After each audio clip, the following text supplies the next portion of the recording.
I'm Geet, Jeswani. I'm Madeline, Turrini. And we're here with OK Go today. Here we have Damien and Tim. Damien is the lead vocals, and Tim is backup vocals and bass. That's correct. Thanks Way for to coming. go, Tim. Yeah, thanks. Good I job, see we Damien. coordinated on glasses today, so a little bit. All right, we'll get started then. All right, so I just wanted to talk about the original EP, Brown, from a couple years ago, and pretty much compare that to Of the Blue Color of the Sky. How do you guys think you've changed over the past decade? Yeah, the Brown EP is really, it is more than a decade, right? I mean, it's from 1999, maybe? I don't remember when we actually put them out, but it was recorded in 99, 2000, maybe? Yeah, that's about right. There are two EPs, the Pink EP and the Brown EP, and there were four more songs that were going to come out on yet a third EP, but we wound up getting signed and never putting it out. Which sounds backwards, right? Because you get signed and you're supposed to put stuff out. But all of those EPs were recorded as a singular album, and we never put that album out for reasons I can't remember. I think it was because we thought we'd put it out on an indie label, and in the meantime got signed by a major label instead. Big surprise to us, and then I think just put them out because we had them. It was like, well, we might as well put these songs out before any of that stuff happens. And they sound a lot different than we sound now. I don't feel like we have a real formula. From the inside, it feels like each of our albums have been wildly different from the one before. Like the last one was very expansive and psychedelic and reverb heavy and it's very classic Dave Fridman production, just like big sounds and a lot of distorted drums, and much dancier in some ways than everything else we'd done before that, or at least there were dance elements in it. The run before that was entirely recorded. It was like everything. There were no click tracks. It was all very live. There were very few overdubs. It was a very like live rock album. Yeah. The one before that was extremely overproduced. We were trying to sound like the Cars or Queen or something. Which we genuinely were trying to sound like, not realizing that you can't just overproduce everything.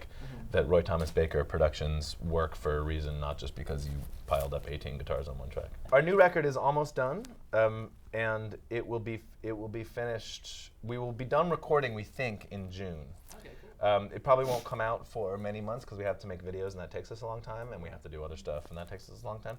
Speaking of the videos, obviously we're at a student TV station. We have a lot of film majors here, including myself. So what we all want to know is, what is the process for making your videos, like from conception to pre-production to production to post-production? What do you guys go through? When we make our videos, I mean, every process is a little bit different for our videos. Some videos take 6 months from the dreaming up stage to the actual shooting stage. Others have taken a couple days. From a filmmaking perspective, what we do differently than most people is we invest all of our resources in like the middle section of production rather than the last bit of production. What I presume you guys are taught is plan things out really carefully, because shoot days are super expensive, and so what you want to do is by the time you get there have everything locked down. You want to know exactly what you're doing. Recent video was playing a song live by driving a car through a giant field of instruments. So what we had to do, instead of having the classic shoot day where you plan out like every interaction perfectly and then do it in 2 days, we actually went out in the desert for weeks, and we spent months in advance in warehouses in Van Nuys outside of LA, banging on things and trying to figuring out what sounds are going to work. So the sort of like the kind of middle section, the research section of our videos, is where all the actual resource goes instead of the actual shoot days. Speaking of these really high production qualities, you've met a lot of people through these music videos, and also your other ventures like the marching bands, the engineers for This Too Shall Pass, and then also traveling to Sweden, and then the stunt driving family for Needing Getting. I mean, talk about like the most bizarre and awesome person you've met through that. It's hard to say. I mean, almost every person we work with, they don't really make videos per se. So we're always under weird circumstances when it comes to making videos with people. That's also, I mean, back to the sort of method, that's one thing, is just to find people who are really awesome at something and try to get them to see what's visual and interesting about what they do. Dog trainers are, even film dog trainers, the people who made our dog video with us, which was 14 dogs doing a 3-minute video, those dog trainers are good at making those dogs do anything for 18 seconds or 10 seconds or however long a normal camera shot is, but they've never thought about what you could get them to do for 3 minutes. So getting people who are really good at something to think about it in a different way is another sort of thing we often do.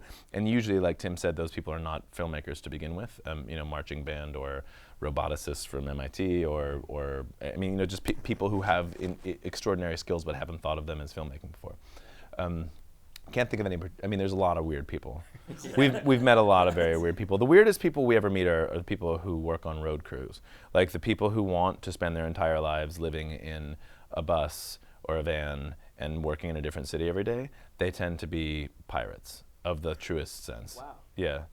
We actually had a dude who wore chainmail, which I know is not a pirate thing particularly. It's more of like a night thing. Yeah. But we had a guy who actually wore chainmail as like his normal outfit.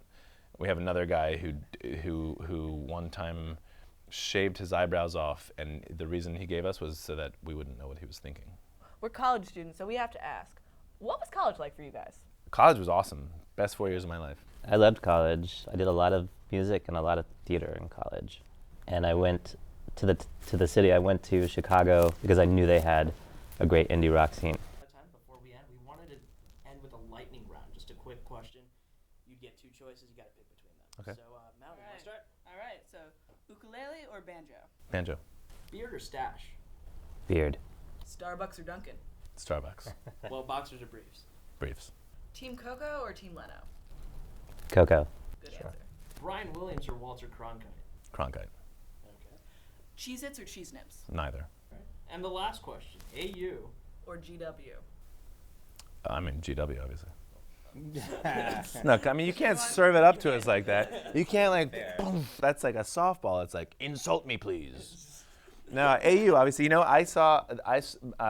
I grew up in DC, and I saw some great shows here as a kid. I saw the Chili Peppers play here when I was in high school, and opening for them was the Smashing Pumpkins, and opening for them was a band that no one had ever heard of up to that point, because they didn't have a record out yet, called Pearl Jam. Those three bands on one bill. That's amazing. Yeah. Yeah, Bender. Well, we're just about out of time. I just want to thank you guys for stopping by. This has been awesome. Thank you. for us. Thanks for Wonderful having us. talking to you guys.